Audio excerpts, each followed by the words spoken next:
యూపీలో ఇప్పుడు ఎక్కడ చూసినా కూడా చెరుకు తోట హత్యలు బెంబేలెత్తిస్తున్నాయి. హాలీవుడ్ హర్రర్ను మించిన హత్యలు పోలీసులకు కంటి మీద కునుకు లేకుండా చేస్తున్నాయి. బరేలీ రూరల్ ఎస్పీ మనోజ్ పరీక్ కు ఇది పెద్ద సవాల్గా మారింది.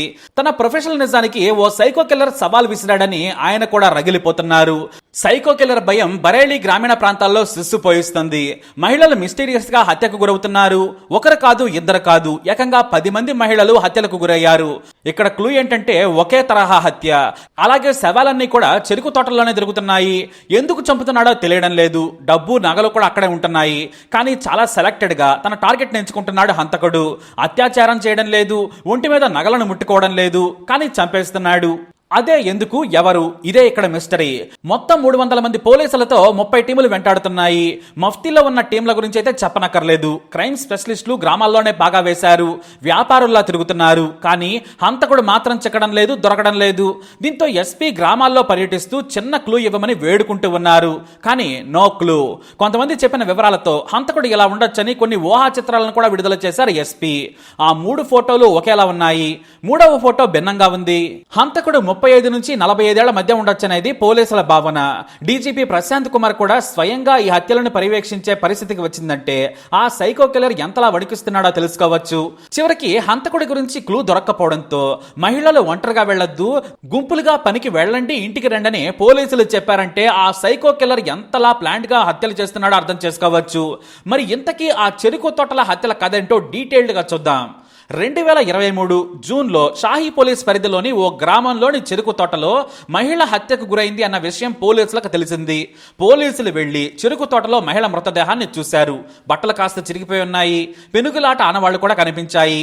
ఆమె చీరతోనే ఆమె మెడకు ఊరేసి హత్య చేసినట్లు పోలీసులు గుర్తించారు. కానీ మొదట కేసు కావడంతో సహజంగానే భర్త మీదకు వెళ్లిపోయింది. విచారణ చేస్తే భర్త ఆ రోజు ఏదో వేడుకలో ఉన్నాడు. అక్రమన్న యాంగిల్లో మళ్లీ చూశారు. కానీ అక్కడ కూడా చిన్న క్లూ కూడా దొరకలేదు. లేదంటే ఎవరైనా అత్యాచారం చేయడానికి ప్రయత్నించారా, ఆమె కేకలు వేయడంతో భయంతో తన పేరు చెబుతుందనే కారణంతో చంపేసి ఉంటారా అని పోలీసులు కంక్లూజన్కు వచ్చారు. కానీ బాధితులు పోలీసుల నిర్లక్ష్యం చూసి ఊహాజనిత కథలను నమ్మలేదు. సరిగ్గా ఇలానే వారం రోజుల తర్వాత శీషీగఢ్ పోలీస్ స్టేషన్ పరిధిలో మరో హత్య జరిగింది అనే విషయం పోలీసులకు తెలిసింది. పోలీసులు వెంటనే వెళ్లిపోయారు. మహిళ చీర కాస్త చిరిగి ఉంది. ఆమె ఒంటిపై 2 తులాల బంగారం పుస్తల తాడు, చెవిదిద్దులు, వెండి పట్టీలు కూడా ఉన్నాయి. వాటిని హంతకుడు టచ్ కూడా చేయలేదు. ఆమె చీరతోనే ఆమె మెడకు ఉరేసి చంపేసి వెళ్లిపోయాడు హంతకుడు.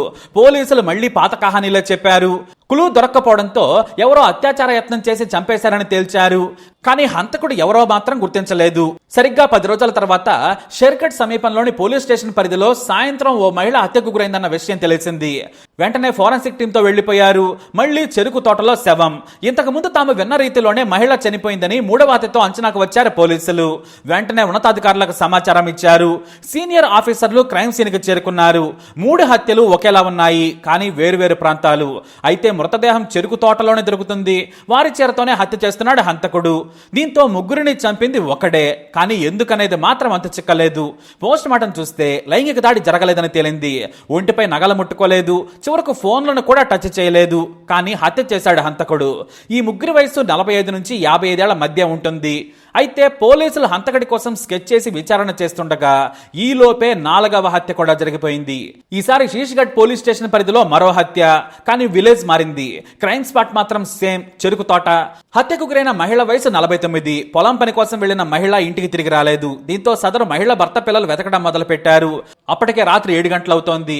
పొలం దగ్గర వెతకడం మొదలు పెట్టారు. ఫోన్ కి కాల్ చేస్తే రింగ్ అవుతుంది. 100 సార్లు చేశారు, కానీ లిఫ్ట్ మాత్రం చేయడం లేదు. ఇక రాత్రి సమయం ఫోన్ రింగ్ అవుతూ ఉండడంతో లైట్ వస్తుంది కదా అని ఓ వ్యక్తి మంచి ఐడియా చెప్పాడు. దగ్గరలోని ఎత్తైన చెట్టెక్కి చూద్దామన్నాడు. వెంటనే సదరు మహిళ కొడుకు ఓ చెట్టెక్కాడు. సదరు మహిళ ఫోన్ కు కాల్ చేయడం మొదలు పెట్టారు.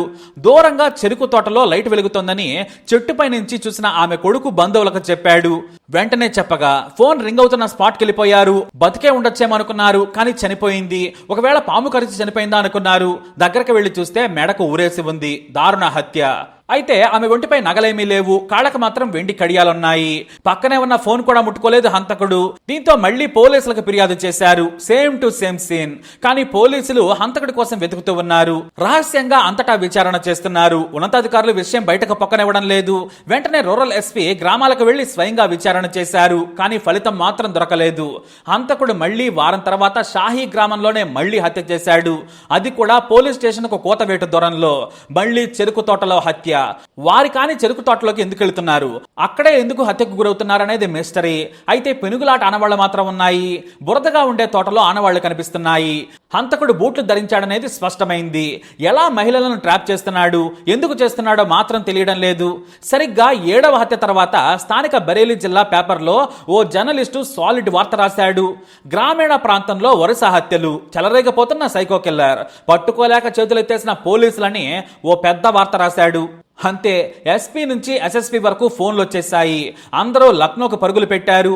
ఏంటి వార్త అని పేపర్ను ముందేసి తలంటారు నేతలు, ఉన్నతాధికారులు. మీకంటే ఆ జర్నలిస్టు బాగా విచారణ చేసినట్లున్నాడని కోపడ్డారు. 7 హత్యలు ఒకేలా ఉన్నాయి. అందరూ చీరతోనే ఉరేగా చనిపోయారు. పైగా హత్య జరిగిన స్పాట్ చెరుకు తోట. ఏం చేస్తున్నారని నిలదీయడంతో పోలీసులు ప్రత్యేక టీంలను ఏర్పాటు చేయడం మొదలుపెట్టారు. మొదటి నుంచి విచారణ చేస్తుండగానే సైకో కిల్లర్ మరో ఛాలెంజ్ విసిరాడు. మళ్లీ షేర్గఢ్ పోలీస్ స్టేషన్ పరిధిలో రోడ్డు పక్కన ఉన్న చెరుకు తోటలో మరో మహిళను చంపేశాడు. ఆ సదరు మహిళ తన పొలం నుంచి సాయంత్రం నడుచుకుంటూ వస్తుండగా చూశానని బైక్ మీద వెళ్లిన ఓ వ్యక్తి చెప్పాడు. కానీ ఆ మహిళ ఇంటికి చేరుకోలేదు. వెళ్లి చూస్తే రోడ్డు పక్కన హత్యకు గురై ఉంది. అదే 8వ మర్డర్. ఆ తర్వాత 300 మంది మెరికల్ లాంటి వారితో టీంలను ఏర్పాటు చేశారు. వీరిలో కొంతమంది మఫ్తీల్లో రంగంలోకి దిగారు. ఎస్పీ ప్రతి గ్రామం సందర్శించి విచారణ చేస్తున్నాడు. రోడ్ల వెంబడి పెట్రోలింగ్ పెరిగింది. మహిళలు ఎవరో ఒంటరిగా వెళ్లొద్దు, దయచేసి మాకు సమయం ఇవ్వండి బ్రతిమలాడారు. ప్రతి ఇంటి తలుపు కొట్టి గ్రామ సభలు పెట్టి మరీ చెప్పారు. ఒంటరిగా అస్సలు మహిళలను బయటకు వెళ్ళనివ్వద్దు. పొలం దగ్గరకు వెళ్ళినా సరే మీకు నిజంగా ఎవరో తోడు లేకుంటే మాకు కాల్ చేయండి, మా పోలీసులు తోడుగా వస్తారని చెప్పారు. నిజంగా పోలీసులకు కాల్ చేస్తే మహిళలకు భద్రతగా వెళ్లి వారిని భద్రంగా ఇంటి దగ్గర దింపుతున్నారు. ఈ వార్త యూపీ దాటకుండా పోలీసులు బాగానే జాగ్రత్తలు తీసుకున్నారు. 300 మంది నిద్రాహారాలు మాని వెతకడం మొదలుపెట్టారు. కానీ హంతకుడు బ్యాక్ స్టెప్ వేశాడు. ఉన్నతాధికారులంతా కూడా 14 బృందాలుగా విడిపోయి స్వయంగా వేరువేరుగా పర్యవేక్షిస్తూ ఉన్నారు. అందరి లక్ష్యం ఒకటే. ఇప్పుడు బరేలీలోని గ్రామీణ ప్రాంతాలు పోలీసుల పహారాలా ఉన్నాయి. కానీ హంతకుడు మాత్రం గత డిసెంబర్ నుంచి ఇప్పటి వరకు హత్య చేయలేదు. పోలీసులు ఊపిరి పీల్చుకున్నారు. జనం కాస్త ధైర్యం తెచ్చుకున్నారు. హంతకుడు ఎక్కడో పట్టుబడి ఉంటాడు, లేదంటే వెనక్కి తగ్గి ఉంటాడనుకున్నారంతా. 300 మంది పోలీసులు కూడా వేరువేరు కేసుల్లోకి షిఫ్ట్ అయిపోయారు. కానీ ఈ హత్యల గురించి మాత్రం కొన్ని బృందాలు విచారణ ఆపలేదు, కొనసాగిస్తూనే ఉన్నాయి. కానీ హంతకుడు హత్య చేస్తే కదా వారికి తెలిసేది. 7 నెలల పాటు హత్యలు జరగలేదు. పోలీసులు ఊపిరి పీల్చుకున్నారు. అయితే జూలై 3న పోలీసులకు నేనున్నానని మళ్లీ గుర్తు చేశాడు ఆ హంతకుడు. మళ్లీ షేర్గర్ పోలీస్ స్టేషన్ పరిధిలోనే హత్య. బుజియా జాగిర్ గ్రామానికి చెందిన 46 ఏళ్ల అనిత చిన్న ఫంక్షన్ ఉందని తన పుట్టింటికెళ్ళింది.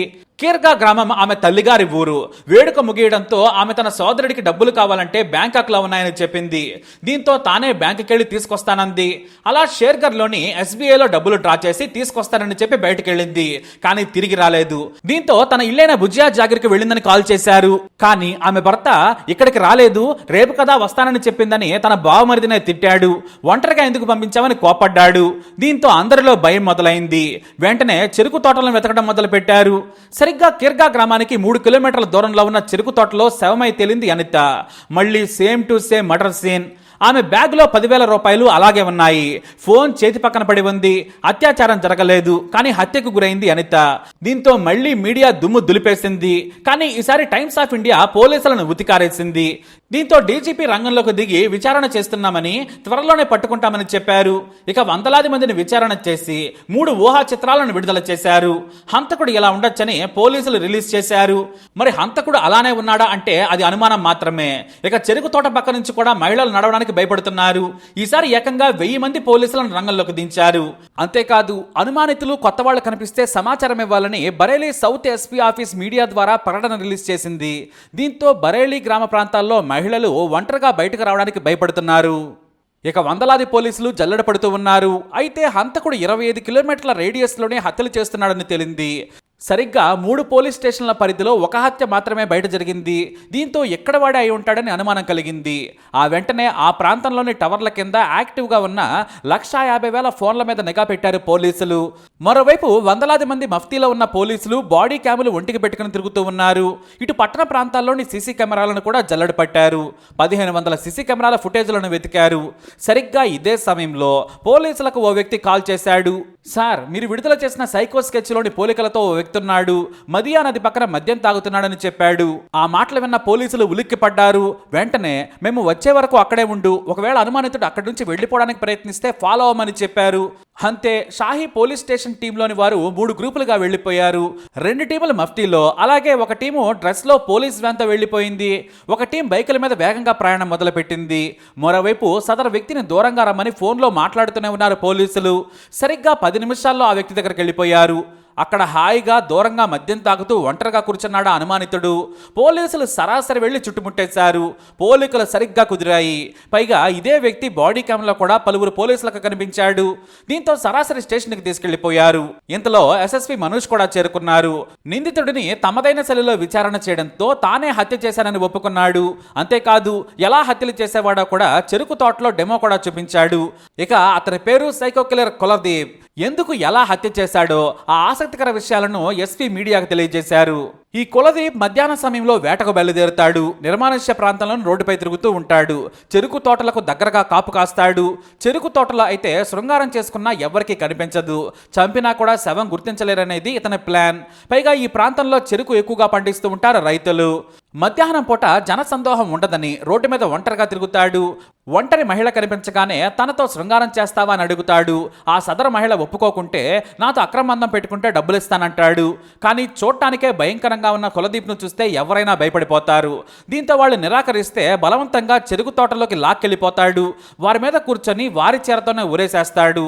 ఆ తర్వాత శవం మీద పడుకొని రొమాన్స్ చేసుకుని కూలుగా వెళ్ళిపోతాడు. పెనుగులాడితే తన బలమంతా ఉపయోగించి చంపుతానని కులదీప్ చాలా కూలుగా చెబుతాడు.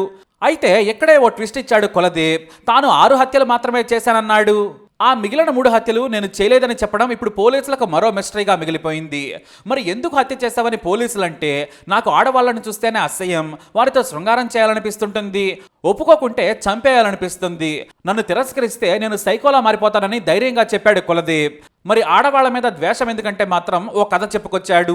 ఆ కథ కమల్ హాసన్ ఎర్ర గులాబీలు రేంజ్ లో ఉంది. చిన్నప్పుడు తన తల్లిని తండ్రిని బాగా కొట్టేవాడు. ఆ తర్వాత మరో యువతని పెళ్లి చేసుకున్నాడు. ఆ సవతి తల్లి విపరీతంగా కొట్టేది. పైగా భర్తకు చెప్పి కులదీప్ను కొట్టించేది. ఇదే సమయంలో తల్లి చనిపోయింది. దీంతో అతని జీవితం నరకంగా మారింది. సవతి తల్లి మీద అతనికి కోపం బాగా పెరిగింది. చివరకు తాను హింసించి తండ్రితో కూడా కొట్టించేది. ఇక పెద్దయ్యాక తన భార్య కూడా వదిలేసి వేరే వ్యక్తితో వెళ్ళిపోయింది. దీంతో తనకు ఆడవాళ్ళంటేనే విపరీతమైన కోపం, అసహ్యం కలిగింది. తనతో సరిగ్గా ఉంటే ఓకే, లేదంటే మాత్రం అతనికి అసహ్యం కలుగుతుంది. అంటే కొత్తగా మహిళలు ఒంటరిగా కనిపిస్తే శృంగారం కోసం బ్రతిమలాడేవాడు, అక్రమ బంధం పెట్టుకోవాలని బలవంతం చేసేవాడు, వినకపోతే అంతే లాకెళ్ళి చంపేసేవాడు. పోలీసులు వెతుకుతున్నారని తెలిసి కొంత గ్యాప్ ఇచ్చాడు. చాలా తెలివిగా ఫోన్ను కూడా వాడకుండా హత్యలు చేశాడు ఈ కిల్లర్. మరి ఒకవేళ చంపేటప్పుడు కానీ లేదా వారు చనిపోయేటప్పుడు కానీ వారి బాధ చూసి నీకేమీ అనిపించదా అని అడిగారు పోలీసులు. చాలా హాయిగా ఉంటుందని ఆర్జీవీ విలన్ స్టైల్లో చెప్పాడు ఈ రాక్షసుడు. అయితే మత్తు పదార్థాలకు బానిసయ్యాడు, మద్యం విపరీతంగా తాగుతాడు. ఆ మత్తులోనే ఇలాంటి పనులు చేస్తూ హంతకుడయ్యారని పోలీసులు చెప్పుకొచ్చారు. అయితే తాను 6 హత్యలు చేశానని ఒప్పుకున్నాడు కులదీప్. మరి మిగతా 3 హత్యలు ఎవరు చేశారు? ఎలాగూ చెరుకు తోట హత్యలు జరుగుతున్నాయని మహిళలను చంపి ఈ కిల్లర్ మీదకు తోసేశారా అనేది తేల్చే పనిలో పడ్డారు పోలీసులు. దీంతో సదరు 3 కేసులను రీఓపెన్ చేసి విచారణ మొదలుపెట్టారు. మొత్తానికి సైకో హంతకుడైతే దొరికేశాడు. 15 నెలల తర్వాత పోలీసులు ఊపిరి పీల్చుకున్నారు.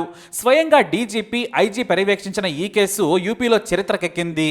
అంతేకాదు ఎస్పీ, ఎస్ఎస్పీలు స్వయంగా విచారణ చేసేందుకు రంగంలోకి దిగారు. మరి మొత్తానికి ఇప్పుడు ప్రజలు ఊపిరి పీల్చుకున్నారా అంటే మాత్రం అందులో కూడా పెద్ద ట్విస్ట్ ఉంది.